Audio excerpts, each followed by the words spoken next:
I'm Nurk Dave, and today I'm joined by best-selling author R.A. Salvatore, a man that probably needs no introduction. How are you doing this morning, or this afternoon, I should say? I'm doing just fine today.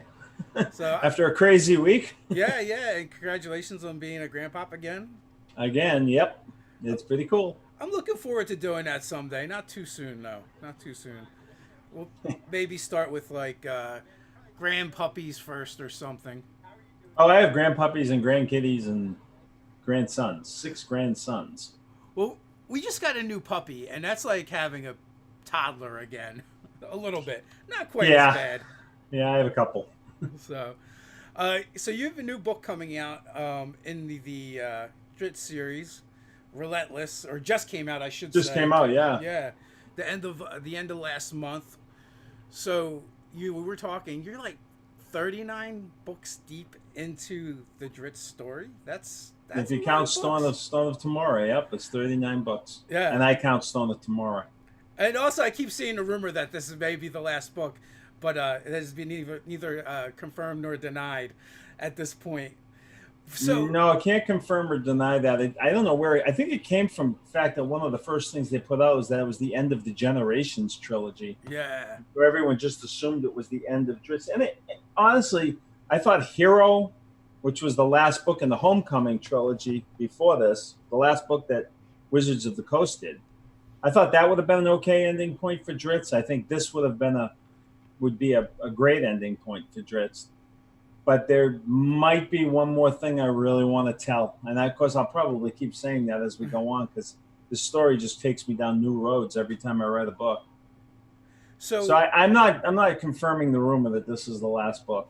I do have a question though. If it was to happen and be the last book, right, or whenever that happens, what would that be like for you? Just from the sense that you've been writing this character, for what did we say, like 33 years or so? Yeah, 33 years.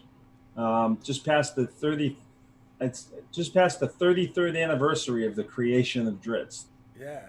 Um, yeah, what would it be like? I don't know. I think I'd be perfectly fine with it at first, because I've been trying to find a better life work balance. I mean, I've been writing. Until this year, I hadn't even taken a vacation from writing. This year, I took January to May off, and I really haven't barely gotten going again. Not even sure where I'm going yet since then, and What? I've been fine with it. I mean, I'm older now. It's been a heck of a journey. So if this was the last Drizzt book, and that would be something I couldn't control, then I've still got Demon Wars, and I'm really thrilled with the Coven series that just came out in Demon Wars, and there's more stories I want to tell there. If I want to keep, even if I wanted to keep writing. Yeah. Um, Would you consider ever going back to like Echoes of the Fourth Magic or the Spear Wielder trilogy or Crimson Shadows? yeah, well, Crimson Shadow was just re-released by Open Road Media, and it's actually done really well again, and it's got a whole new group of people just falling in love with Oliver, which makes me very happy. Do, Um, do you consider so Oliver the main character? I don't know if he's no Luthien's the main character, but Oliver's the most fun to write. Yeah. I always call him a cross between the Nago Montoya from The Princess Bride and the little French guy on the wall of Monty Python and the Holy Grail. That's Oliver. He's And great. I have a very long name. Um, yes, yes. The Spearwielder's Tale is a place I used to like to visit because it's an autobiography, except I was kidnapped by a hobbit, not a leprechaun. So yeah, that's I'm not. I would never say I'm absolutely done with those books. Um, Echoes of the Fourth Magic probably a little tougher. First of all, the first book was very rough. That was the first book I ever wrote it longhand in a spiral notebook at 2 in the morning, mostly. And I'd have to go back and really reread those books because that's so long ago. I barely remember them. The I Witch's Daughter, the second book in that series, was always one of my favorite books.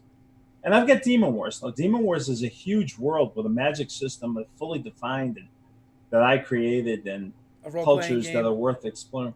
I made a role playing game. I did a Kickstarter. We made a role playing game. We're actually working on it again. We're turning it into a D20 game instead of percentile dice because we just figured a lot of people in our playtesting most of the people that were playtesting were my sons and a couple of programmer friends, and the math was no problem.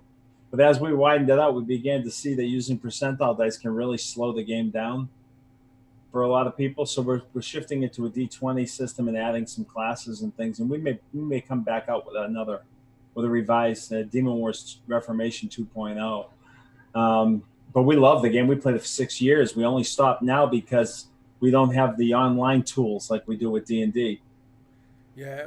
for Demon Wars. Would you consider making it a 5e compatible game? We're going to get close to 5e, I think. But no, I'm not getting rid of active defense and the skill trees in the RPG, because to me that's what really makes it. The active defense really makes that game. It means that even when it's not your turn, there are things you can do, and it just made for a better gaming experience for my group. But I don't know. That world, when I built that world, I pretty much got everything I wanted to do in a fantasy world in it. What I might do is some days go back and do Crimson Shadow books, but make that another part of the Demon Wars world, because that would work. Cool. I could see Oliver crashing onto the Weathered Isles and running into a bunch of Power Eats. That would be a lot of fun to me. That's funny. As soon as you said it, my mind instantly went to Proweries and Oliver Devero's encounters. Yep. Just the dichotomy between the two different types of personalities. It would work. I think it would work. I think so too. I had a lot of fun with the Spielwielder trilogy as well. I mean, I love the Gino Hammer Thrower character. Yeah, my son Gino did too. Yeah, that was a fun trilogy to write. That was more of a, I had little kids when I wrote that, and I was writing the Dark Elf books, which I wasn't going to let them near for a few years. And I thought, I'll write a book and I can let my kids read it. That makes sense. Yeah. Yeah. It was a fun, but the other thing is, I really think that series worked on a metaphorical level, or where the literal bridges to the fantasy world were the bridges I didn't want to see us lose in the real world.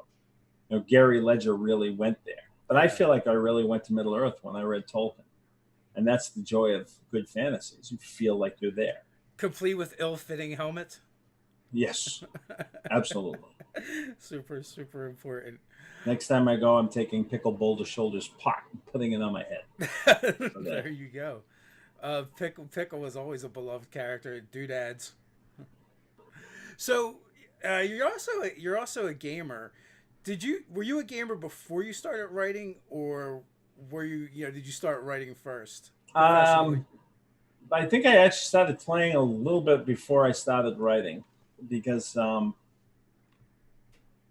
was in college and I was a math major, math, computer science, physics. I wasn't sure which of the three I was going to focus on. And my sister gave me The Hobbit and the Lord of the Rings for a Christmas present in 1977. 78, we had a blizzard. I got trapped in my mother's house. So I got up in the morning and the sun was rising, and The Chain was playing on my Fleetwood Mac Rumors album. And I opened the book, and in the hole in the ground there lived a hobbit, and that's when I really think my writing career started. Even though I wasn't writing then, that's when I just went back to school, changed my major to communications. All my electives became literature courses. I read every fantasy book I could get. That took about 6 months because there just weren't that many at that time. And there was no internet, so I had whatever my local store stocked, and that was pretty much it.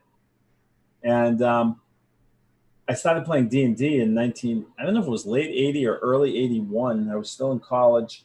My brother had started playing with some guys at work, and they invited me in, and it became like a creative outlet for me. And then I formally started writing Echoes of the Fourth Magic, actually, in 1982. In the late summer, early fall of 1982. Yeah, I really enjoyed that series. And also the Spielberg. And I usually don't like the mixing of the modern and the but that turned it around for me a little bit. I also have a confession: is like my mind is like a sieve. I read stuff, I enjoy it, and then I have no idea what I read. Yeah, I'm the same way, actually, believe it or not. I every now and then I'll remember characters who really stuck out to me, like Silk from the Belgariad and Garrett Jacks from the Shannara books. But yeah, I'm the same way. I remember, like, what I remember, which is like, hard since some of my books are 30 years old, and I have to remember them when I'm writing. Well, what I end up remembering is like how they made me feel, when I read them, Yes. and enjoying them as I go through them. I'm gonna jump into the chat and grab some questions. Brian wants to know, I heard somewhere that the Drizzt novels were originally going to be centered around Wolfgar. Any truth to that? I also heard that. Yeah, absolutely. It was when I sent in Echoes of the Fourth Magic to TSR, and they asked me if I could reset it in the Forgotten Realms because they didn't have any room in their schedule for non-Realms books. And I said, what are the Forgotten Realms? They weren't out yet. And there was no internet to speak of, unless you were doing college papers or something. They had a little, maybe connected with one other school type of thing. So there was no internet. I had no idea. So they sent me Doug Niles' book, Dark Walker on Moonshade, which are these tiny little islands. And I thought they wanted me to use Doug's characters and introduce a couple of my own. So I used one of Doug's characters with Wolfgar in the sample chapter, Big Rin's Lair from Crystal Shard. And then I got the call, and they're like, well, wait a minute, we don't want you on the Moonshade Isles. And I looked at the map in the book, and I'm like, you want me in the water? Because all it was the Moonshade Isles. And then they sent me Ed Greenwood's original maps of the realms, which were like this stack about this big of 8.5 by 11 papers with no legend, no code, no way to put them together. Just some of them just had like a line, another had a line with a couple of mountains and a tree. And I spent the better part of a day trying to figure out the code, break the code on Ed's maps, and I did. And then I saw this massive realms world, and we reset the book thousands of miles away. And I got the phone call from Mary Kirchhoff. I was at work doing month end at work, and she said, we got a problem. I got to go in and sell your book to the sales force. This is really important. And I need a sidekick for Wolfgar because you can't use Dareth. I said, I don't want to use Dareth. She said, well, I need a sidekick. I said, call you back next week. She said, no, I got to get into a meeting, and I need a sidekick for Wolfgar. And I looked at the clock. It was almost lunch. I said, I won't take lunch. I'll call you back right after lunch. I'll come up with something. She said, you don't understand. I'm late for a meeting. And I got to sell your book, and I need a sidekick for Wolfgar. And off the top of my head, I said a drow elf. And a long pause. It's like a drow. I said, yeah, a drow. And then I'm thinking, now it's a drow ranger. That'll be cool. No one's done that before. And Mary says, Bob's probably a reason why no one's done that before. I'm like, no, this will work. It'll be cool. And she went along with it because it was only a sidekick character after about 20 minutes of arguing. He said, I got to get to the meeting. It's a sidekick character. I'll let you get away with it. What's his name? And I said, Drizzt the Warden of Dameron the Shesban on the ninth house of Men's Baron's on. She said, what? I said, I have no idea. But yeah, it was supposed to be about Wolfgar. And then when I started writing the book, I started doing and TSI was very hands-on with editing at that point. Mary was my editor. And she's sharp as nails, that one. She's really great. And so I knew when I wrote the first scene, as I started actually going on the book, where Drizzt was running across the tundra and they got jumped by the Yetis, I knew it was his book. Something about him really sang to me. And then Mary said the same thing. She goes, this is really going to be his book, isn't it? And I'm like, yeah, it is. And poor Wolfgar got pushed aside, and I threw him in hell for a few years, and I just keep beating the tar out of that poor guy. Well, Spine of the World was actually one of my favorite books from that series. Now, a lot of my friends didn't like that one. Yep. But I was like, I thought it was great because there was like so much growth, and the character changed so much. And when I did Spine of the World and I turned it in, I told my editor at that time it was Eric Severson, I believe, or it was Phil Athens. I think it might have even been Phil. I said, look, I need to do this book. If I'm going to keep using Wolfgar, this book is necessary. But half the people are going to hate it, and half the people are going to love it, and there are going to be very few people in the middle. And I think I was right, because a lot of people really don't like that book. It's very different tone. It's very different. It's a very different story. It's a story of someone who's struggling with addiction and struggling with finding meaning in his life completely. He's at the low point.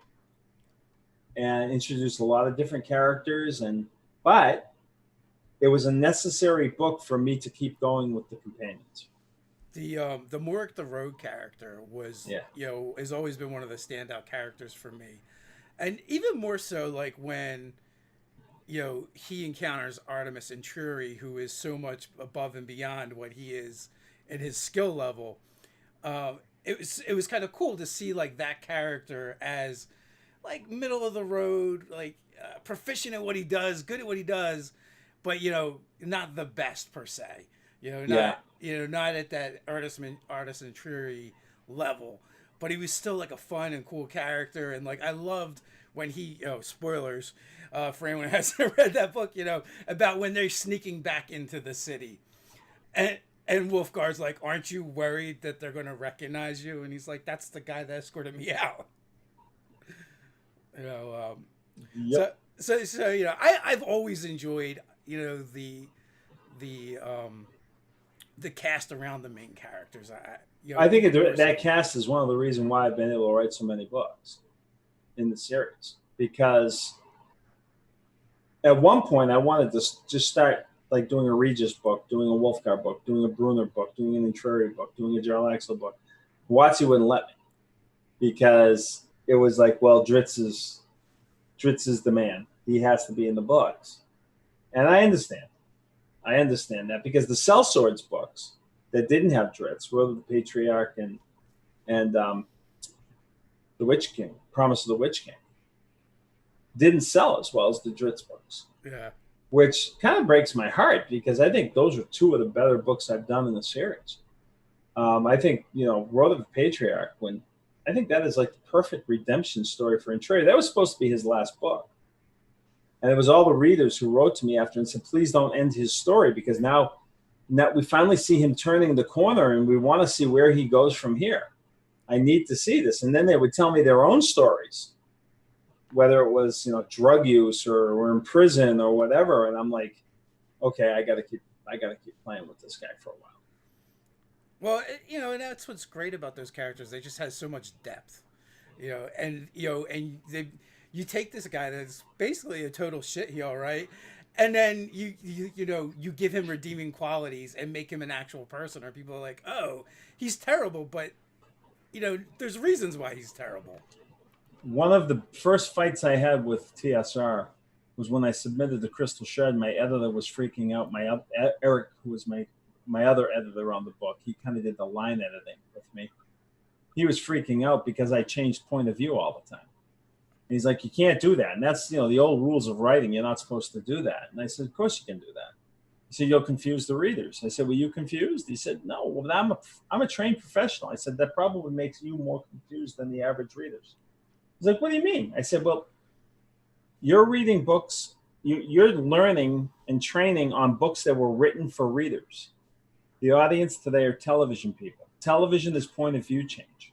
I'm not going to confuse anyone by changing point of view. I got those 5 little stars there that show it's a point of view change. And everybody's like, okay, it's point of view change. We're cool with that. And I didn't even know those stars meant anything, to be honest with you. I was changing point of view. Yeah. Or advancing the timeline.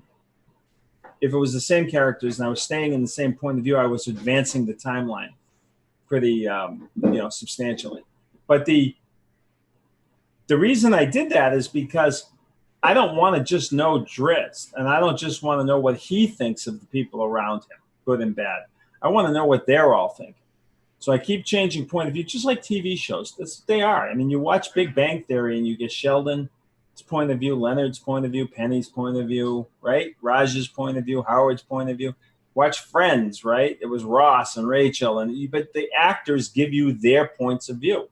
So I wanted to do the same thing with the books, and it really wasn't done very much back then because you were breaking the rules. Yeah. They let me get away with it, and I think that mattered because and one of the things that makes me happiest about my books, if you put 100 people in the room and you said, okay, not counting Drizzt, moving Drizzt off the table, who's your favorite character in the books?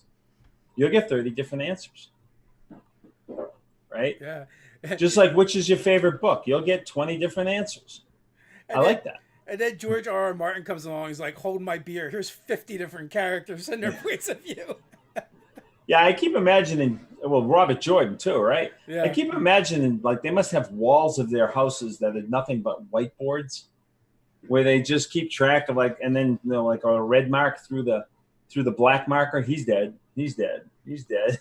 How do you keep track of all of that stuff? You don't. But I And know. you make huge mistakes, and people yell at you for it. No, it's hard, really hard for me because people will come up to me and they'll say, "Oh." One guy came up to me and he goes, "That scene in Streams of Silver." This was probably 5 years ago. That scene in Streams of Silver where you did this and this and this and this. It was so reminiscent of Milton, and I'm like, you know, I'm like, you caught that. I'm really glad you caught that. Not a lot of people catch that. I had no idea what he was talking about. I didn't even remember the book. I had written it 25 years earlier. That's funny. So Brian wants to know: do you get to include your kids in your gaming world building? Or are they following your footsteps or rebelling and becoming accountants? Well, my daughter never had much interest in this side of in this part in this business. Um, she's she was building an independent career, and she keeps changing her. And she's good at everything she does, so I'm not really worried about her. My son, my oldest son, worked with me on the Cryptic quest line that we wrote for Neverwinter, the computer game, and he's the one who designed the RPG that we did the Kickstarter on. He designed the mechanics of it for Demon Wars. He also worked at 38 Studios, the Shillings company that was doing the game that exploded. He worked there for 5 years and became one of the lead mechanical designers there. Now he works for Riot and is the lead on some of the Riot games. So he's built a career in game development, which is really cool. He's doing fantastic. My other son worked with me. He wrote the three the Stowaway, the Sentinels, and the Shadow Mask, the Stone of Tomorrow books. He wrote those with me. Helped me on my latest Demon Wars series quite a bit as well. Did the narrative design on the Demon Wars RPG. And he works with game companies often. He's kind of an independent game designer here and there. He's mostly a dad and happy to be a dad. His wife has a good job that she loves, and he loves taking care of his kids. But now he's talking about changing careers now as his kids are starting to grow up. And I'm sure he'll be successful in whatever he does. So yes and no. I mean, I knew my son Brian was going to be a game designer. He was mixing and matching games when he was 2 or 3 years old. He's 5 years old and he's putting Risk together with wooden ships and Iron Men, and adding naval battles to Risk, right, or whatever. He just loves that part of the business. So no, they're their own people. I'm happy for that. And no matter what you want, that is what's going to happen. Well, that's true, and and it's also you just want them to do what's making them happy, not what's going to make me happy. I mean, there's an old saying says you're only as happy as your least happy. You're only as happy as your least happy child. And as a parent, I can tell you, I find a lot of truth in that. Now I'm afraid it's going to be you're only as happy as your least happy grandchild, and it's never going to be about me. Someday, maybe. Well, it was about you before you started having kids. Yeah, I was young. And then you don't know to enjoy it. So, it's just how it goes. I had a few good years there. Do you game regularly? Yeah, playing tonight, actually. We play once a week. Well, we hope for once a week, but everybody's busy. We were playing Demon Wars, switched over to 5e just to take a break because we have been playing Demon Wars for many years. Switched over to 5e because I figured I should learn it. Uh-huh. And more in depth. You learn it by playing it. You don't learn it by just reading books. And so we switched over to 5e a couple of years ago. We were running a campaign. Went back to Demon Wars for a while, but with the plague, since we're online, we can use like D&D Beyond and Roll20 seamlessly. So the tools are just so much better for 5e than are out there for anything else. We just play 5e.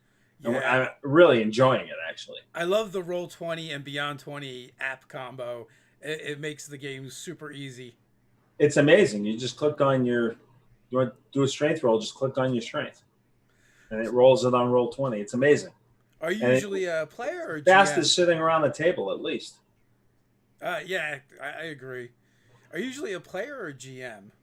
Well, I'm not a GM on this. I don't have time to learn the tools that I would need to be the GM Yeah.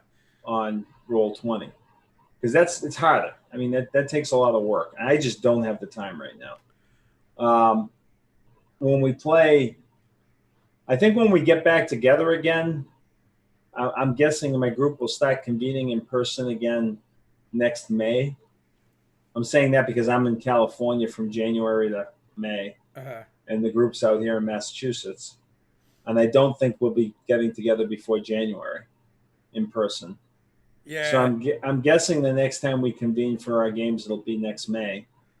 I'll probably I'll pick up or Gino will pick up as the DM so we can go back to Demon Wars and try out the new systems we're developing for that game. So the chat wants to know, what do we got here? Rivers RPG. Do you have a favorite edition of D&D? Until fifth, we would always play. We had a house combo of first and second. Okay. So we did things like, and some stuff from Dragon Magazine. So we did things like, if you played a monk, for example, you would get your dexterity bonus until your monk AC was below your dexterity bonus. So if you had like an 18 dex, you're playing a monk, you wouldn't start with a 10, you'd start with a 6.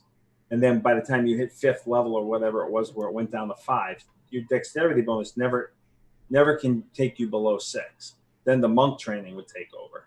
So it made them a little more survivable. I think we used first edition Rangers mostly. A lot of people liked those quite a bit. So we had like a hybrid, and that was my favorite for many, many years. Third was too many tables and too many references we had to keep going back to for me. We never really I think the group had broken up for a little while when 3.5 came out, so we never really got into that. And we came back to playing, went back to what we knew, first and second, and then fourth came out, and we played that for a while. And the older school D&Ders were just like, no chance, including me. Yeah, yeah. Like, that one's a weird one, going straight from. It's a good game, but it's not D&D. Yeah. And I wanted to play D&D. Yeah. Now, so I reluctantly and warily picked up 5e. Yeah. And really enjoying it. Heck. Yeah, 5e kind of hit like all the beats for us. It's it hit all the things that I liked from the previous editions and managed to combine them into a coherent system.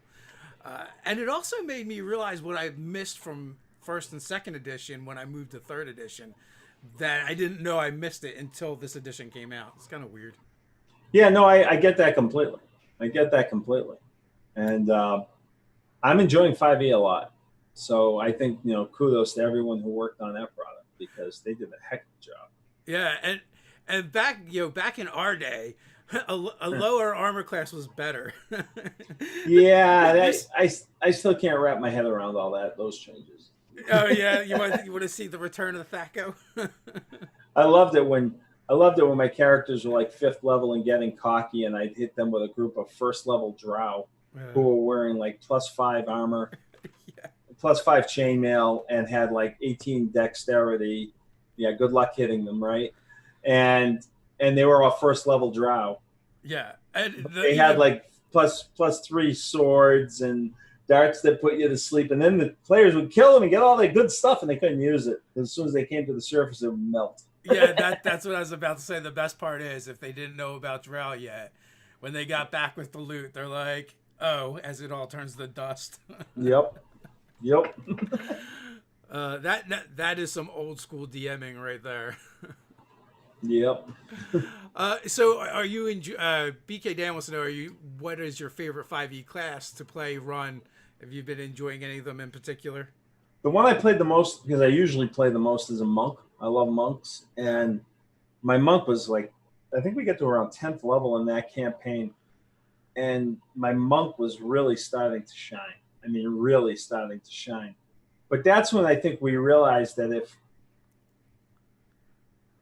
there was a little too much magic and too many feats, and I think a couple of the feats in 5e are a little broken, particularly the ones where you can take a +5, you can take a -5 to hit and do +10 damage. So there were too many feats floating around one way or the other, and I think the campaign got a little out of hand. But I love the monk character, the way of the open palm, and of course, but now I'm playing a cleric of light and really enjoying it. Except my lousy DM, every time I do an area of effect spell, Yeah. all of his monsters save every time. It's ridiculous.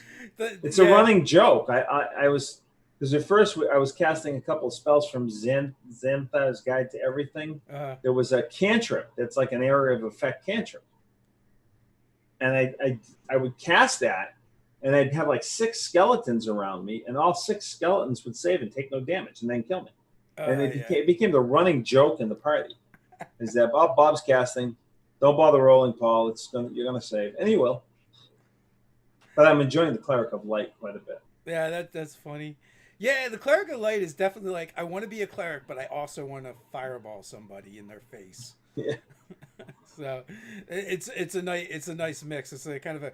It's funny that the light cleric is the boomy cleric. Well, I love channeling divinity and just melting everything around me. Yeah, or using at low levels. Blind things. At low levels, you just melt everything around you. A 2d10 +2 is pretty heavy duty at first level. At second level. Our last campaign, we had a cleric of light, and they're super useful. Although the person who was playing that character was very old school, and so she would like run into combat and want to hit things with her mace all the time, and then it's funny because she couldn't make it one session, and we just ran her character, and I just played her completely different as a caster because they're so much more effective that way. Oh yeah, you do a lot better with Sacred Flame than you do swinging a mace. That's for sure, because as you found out, being surrounded by skeletons or anything else is no good. No. Nice. You want to talk about your RPG a little bit? Most of our channel is basically about RPGs. We have it sitting on the shelf, but we have not cracked it yet. Unfortunately, there are way too many Demon games. Wars. The Demon Wars one, the book that you have is a percentile dice based game because we wanted the granularity, and so it centers around monks mostly. The main classes in the game are monks, but they're not your typical monks because if you're a monk you have 4 different specialties training: Saint Belfour, Saint Gwendolyn, Saint Evelyn, and Saint. Oh my God, I just forgot it. It's been a while. I'm old. You have to forgive me. Saint Bruce. That's it. And if you're a monk if you can specialize in those, or you can mix and match, because you have skill trees, like in World of Warcraft. So the skill trees have 5 levels. As long as you have 2 in like level 1, you can take 1 from level 2. When you get 2 in level 2, you can take 1 from level 3 and work your way down the skill trees. And so generally the skill trees will determine whether you're like a striker, a St. Bruce monk, which would be someone who is very offensive DPS type character, and you can really lay down the damage. You can flurry of blows, and so you can take 2. You can spend a point of balance to take a second swing, but you're not really a glass cannon, but kind of a glass cannon. And then you have the St. Belfour monk, who's kind of the tank character. So like down the trees, down the left-hand side of the St. Belfour tree, every time you take that, you gain like 5% to your defense rating. Whereas the striker monk would gain 5% to his attack rating, melee attack rating. And in the game, the St. Belfour monks can use balance to protect other characters. Because the way it basically works is, let's say you have a defense rating of 55, which would be the base defense rating for a monk in heavy robes. 55, base rating. Now your agility might adjust that a little bit, but let's say you have a base rating of 55. When I'm swinging at you with my monster, they have an attack rating bonus that I will add to my percentage dice. If I roll, say, a 73, I'm going to hit you. But you never have a lot of hit points in this game. You don't want to get hit. You can spend a point of balance, your balance pool, to add 20 to your armor rating, the defense rating. So you're 55, I roll a 73, you throw a point of balance down and dodge my attack, essentially. Now, but the problem is, and this is where you have to balance it, if you will. Balance is used for defense, but it's also used for flurry of blows, for doing more damage, for being easier to hit. You have a lot of different things that you will use your balance for.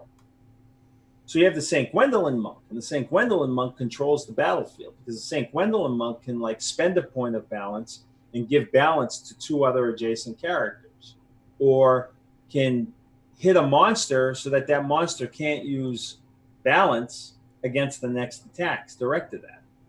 So the St. Gwendolyn monk is kind of the battlefield technician. The St. Bruce monk wails on people. The St. Belfour monk is like the tank of the party. And then you have the St. Evelyn monk who uses gemstones. If you're using the gemstones, depending on the power of the gemstone, they go from minor to minor, lesser, I forget the names we sent, 5 different levels of gemstone. And then you have how far down the tree you are. You can spend around and charge the gemstones up to make them more powerful. So if you're doing a lightning bolt, spend a couple of rounds and you can really charge it up and dust everyone. If you have graphite, you need graphite to do a lightning bolt. So depending on the gems you have, depending on where your level is, you can be the healer.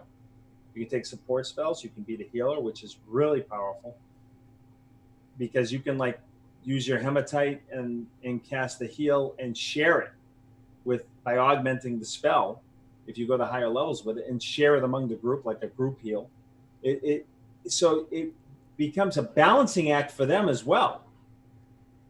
And you really have to think. And what I really love about the game is how good a player you are is way more important than what your stats are.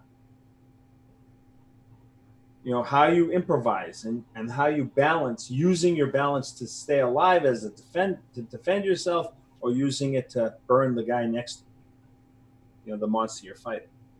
And so those are the monks. Then we also have the rogue classes, which play completely differently. We have a bard, an assassin, a rogue, and a bandit, which is really a light fighter, a chainmail fighter. And those 4 classes play completely differently. The rogue package that we did as an extension on the Kickstarter, what do you call it? The goals. You know, we hit our goals, so we added the rogue classes. And now we're developing the knights, the heavy armor fighters, the Poweries, the Chezuli, who are kind of the warrior class from Baron, the Just the Two, the Rangers. We're developing all of those now. And we want every class to play a little bit differently. The strategies involved are different. Some of them will make you feel super powerful for one shot, like if you're playing an Evelyn monk and you get that ruby charged 5 times, and you've got the serpentine so you can protect yourself and those around you, because when you drop that fireball, it's on you always. But when you've got that charged up and you're ready to let go, you'll just wipe out the room. So you feel that burst of power. Meanwhile, the other monks are just whittling down, and the St. Gwendolyn monks keeping everyone balance pools up so they can keep doing their thing. It becomes an incredibly synergetic, and I hate that word, but that's what it is, where you put the monks in a row and you've got the right combination and you guys can do amazing things together. And that's why I love the game, because it's tactical. It's a tactical role-playing game. Corona has a really unique magic system, and you kind of been talking about a little bit based off of the gemstone magic. You know, so your monks are essentially would be your wizards from D&D, except for they have a very specific mechanic in both narratively as well as in the game that takes effect. So in the in the book series, like it was kind of I think was it the main character, which Evelyn? Yes. Okay. I was like, you just mentioned that. Was that a saint from before, or was that the main character?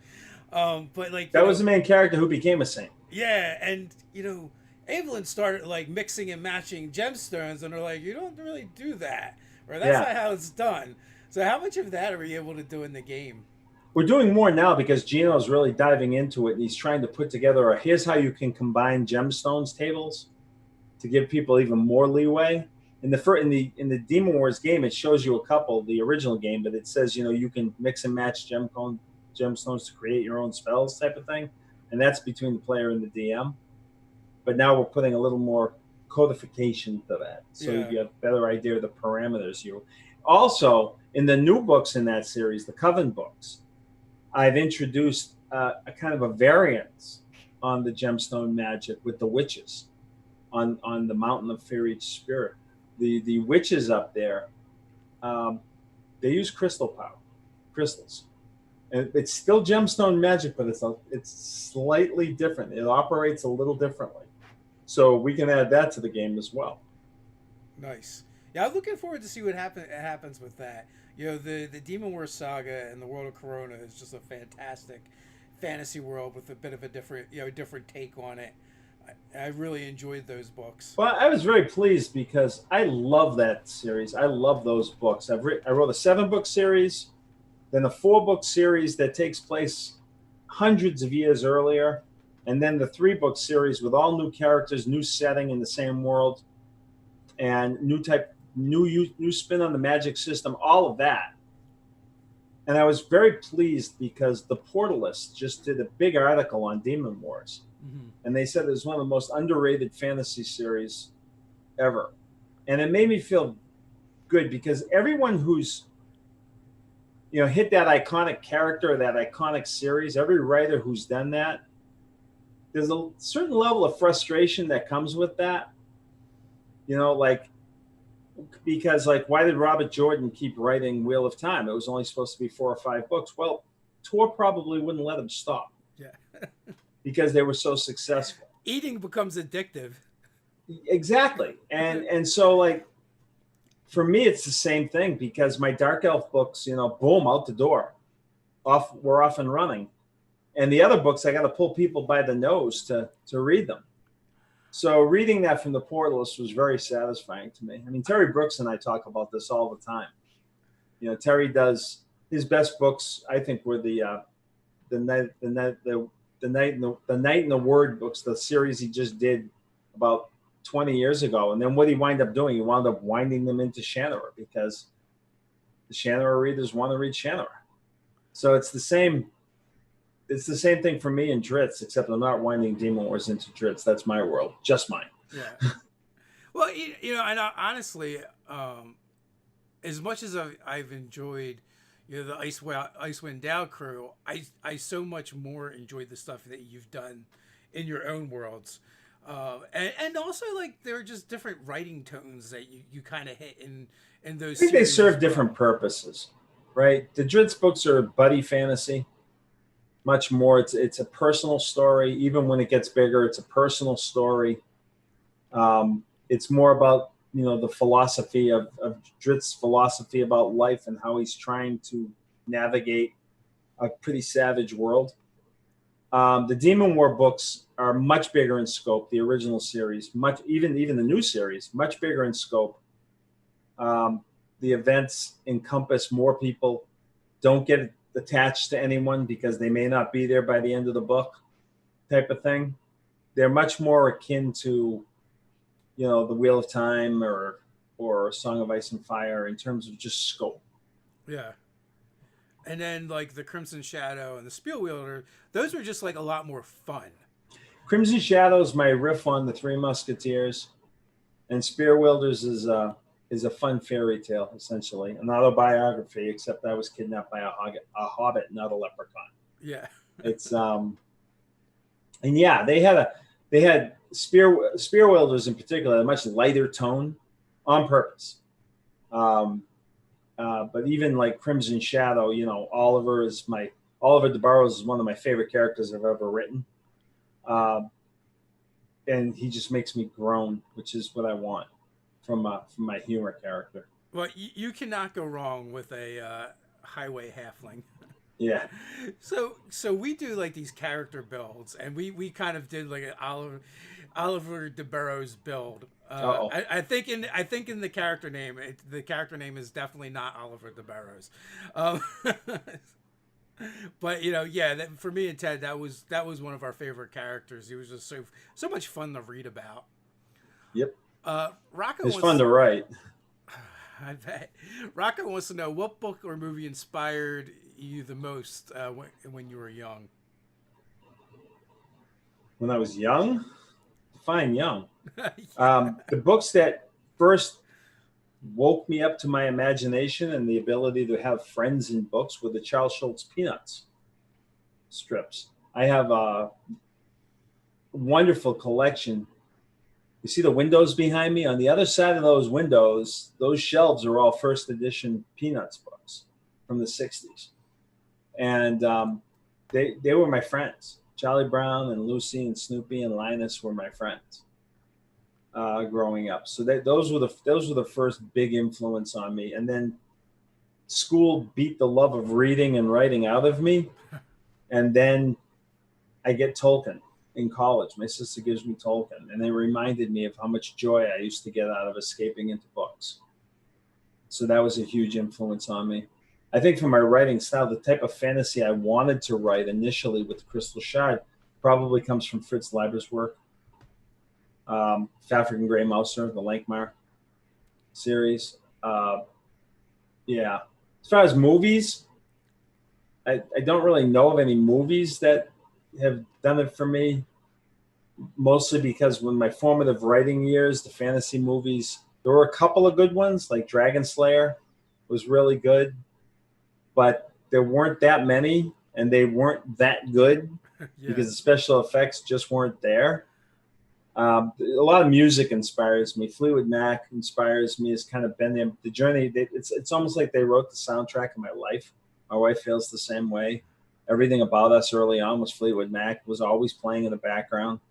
And Demon Wars was actually inspired by Sarah McLachlan's "Building a Mystery" song. In fact, every day I sit down now before I start writing, I bring it up on YouTube and I play "Building a Mystery." That's one of the ones. I usually play about 3 or 4 songs, and then off and writing. Oh, nice. And I also suspect people weren't expecting the Peanuts as being. Oh, Charles Schultz is brilliant. And the older I get, the more I realize he was right about pretty much everything. Charles Schultz, I mean, everybody feels like Charlie Brown Yeah, at some point in their childhood. so true. So you think we'll ever see a Drizzt movie? I think so. There's nothing cooking. I have nothing to report. We're seeing Drizzt Funko Pop now. Woo! Yeah. And I think there's going to be some more merchandising. It's going to be announced very soon. The Dark Alliance game is coming out next year, where you can play Drizzt, Catti-brie, Wolfgar, or Bruner in an Icewind Dale adventure that Took Games is doing, and they're doing an amazing job on it from everything I know. And I worked with them at the beginning of the project. Great guys up there, love them to death. I think that's going to be a big hit. I think there have been some issues that had to be overcome in doing a Dark Elf movie, but I think we're getting there. So I would prefer like a Netflix or Amazon Prime series personally, because I think the Drizzt story is long and could be told carefully and slowly. But I think it'll happen. I hope I'm around when it happens. If I had to put odds on it, I'd say 55-45. Yeah. So I don't know. And I have no control over that with Drizzt. I mean, I could go and try and sell Demon Wars. And in fact, I know one actor who really wants to do Demon Wars. He just got in touch with me again and said, hey, but I don't know if he could get the funding for it. Yeah. But Hasbro owns Wizards. Wizards owns the Realms. When I was working with George Lucas, I wanted nothing more than to drop a copy of Homeland on his desk when he wasn't looking. But Yeah. I'm prohibited from doing that. It's not up to me. Yeah. That's funny. I think you can still drop it. You just can't do anything with it without No, going I'd through a lot of probably get sued for dropping it. Oh boy. Yeah, I mean, they keep talking about the next Dungeons and Dragons movie, and it's so hard to figure out what that's going to be or what it should be. Do they just make another fantasy movie based off of the properties they own, or do they Well, make I it have my about the opinion game? on that, but I don't control who does what. Yeah. What would you do if you had control over it? Well, at this point, I do Drizzt. Yeah. Only because you know the books have sold so well for so many years. There's such a core fan base there, and the character is known way outside of D&D. So I think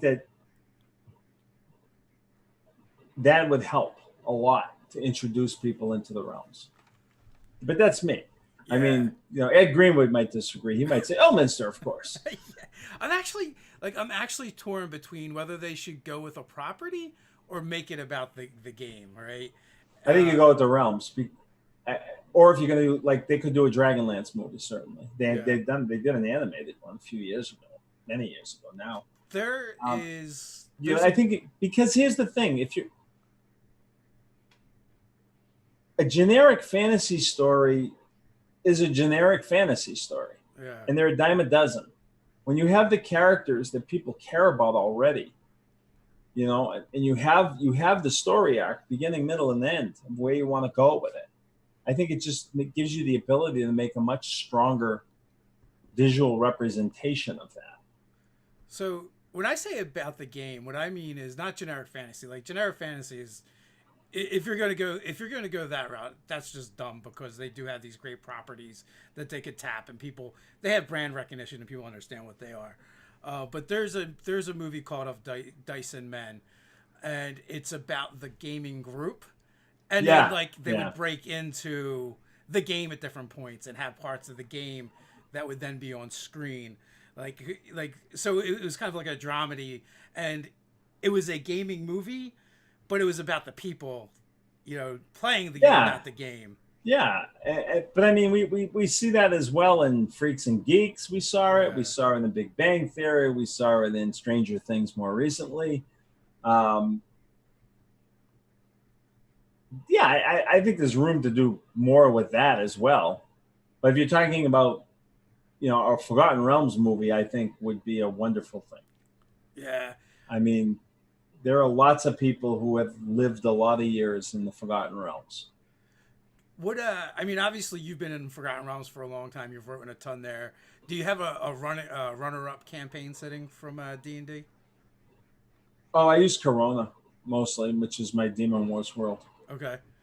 Um, Have you played D&D there and run that as your home campaign? we used to play Demon Wars there, but one time I did a D&D game there. Yeah, Yeah. I don't. Our D&D games, everybody's so busy and has kids or just busy with other things. We tend to be more, you know, throw together a dungeon and let's play Yeah. than the big long campaign. We haven't had a dedicated campaign in a long time. A long time. It's hard, when you have a bunch of busy professionals. It's a lot of work. Yeah, it's a lot of work for a DM. Just scheduling is like a lot of work at that Yeah. point. Yes. So, what about like Dark Sun or Planescape or any of those? You ever dabble in any of them at all, or have any interest in doing writing there? Not in gaming. No, I love the old Dark Sun books with the cannibal halflings. Um, but no, not in gaming. Gaming, my group really reached its zenith, I think, in the late '80s, early '90s, and then for a lot of years became a pizza night, where the guys just get together and get out of their house and get away from their kids for a night and now the kids are grown up and they're all in the group, so go figure. There's no escape. There's no escape, and but we haven't done the serious campaign setting, world building in a while. We were on the cusp of it with a Demon Wars campaign, where I was liberally stealing from the show Black Sails, the Michael Bay show Okay. about pirates, and they were about to head out and get their own boat and become a pirate crew. And a couple of the guys had to quit the group, and it kind of fell apart. And now I have the house in California, so I'm gone every winter. So it's been really hard to, get any continuity. So, so Alternative Marketing has sent out the call. You should join the Eric Boyd's game for that he runs for a bunch of Forgotten Realms writers.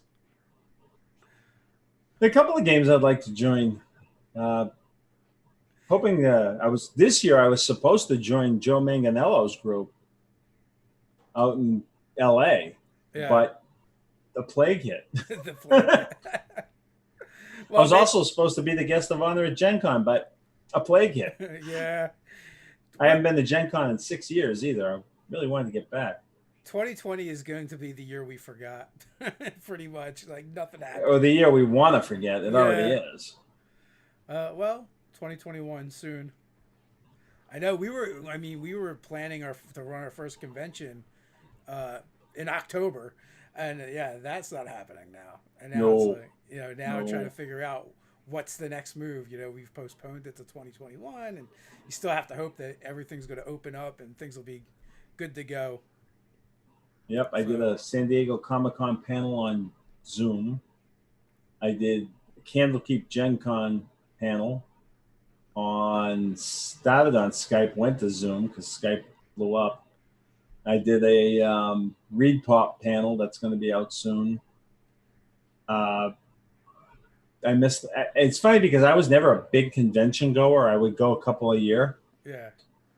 And I'd usually be like, I got to go to a convention. Then I'd go there and have a good time and then come home exhausted and try and get back to work. And now that I can't do it and I can't do a book tour, I'm losing my mind because I want to go to a convention so bad. Sometimes you just need something to be gone to realize how much you miss it. And then it's like, oh, that was such an integral part of my life. And it seems like a hassle and a pain in the ass at the time. But you know what? You actually enjoy it. And when it's all said and done. Well, that's what I told my sisters. We had to cancel our Disney trip in November, obviously. And every year in November, my wife and I, my sister and her husband, my sister-in-law, my brother's widow, and my older sister from Ohio, we all meet down at Disney.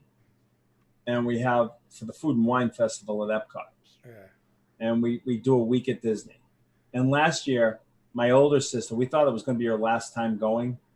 But she said, I'm going to need a wheelchair. I can't walk that much. We were all happy because we didn't want to be exhausted. She was in the front row with me in Splash Mountain. She did the Pandora ride. She did everything. And so I assumed, well, she's not going to want to go back again. This is it. She wanted to just go down there and try everything once. And that was in November. And then she came back to Massachusetts for Christmas. And the first thing she said when she walked in the door, is it too early to plan the next Disney trip? So we were all excited and ready to just go down there and tear the place apart again. And we had to cancel it. And similarly, I was supposed to go in March of this year. Every year, I go down there with all three of my kids and their spouses or significant others and all the grandkids. We go down there once a year, and this year we were supposed to go down there with a 4-year-old, an almost 4-year-old, a 1-year-old, and a almost 3-year-old, and a 10-year-old grandson. We were going to rip that place down. We had to cancel. But I told them all, both groups, look, the next time we go, it's going to be the best time we ever went. Because we're going to appreciate it so much more than we're not going to take anything for granted. And I'm trying to live that. Like I had to cancel my softball team, couldn't play this year. The league started, but my team dropped out. I mean, I'm 61 and I'm not the oldest guy on the team.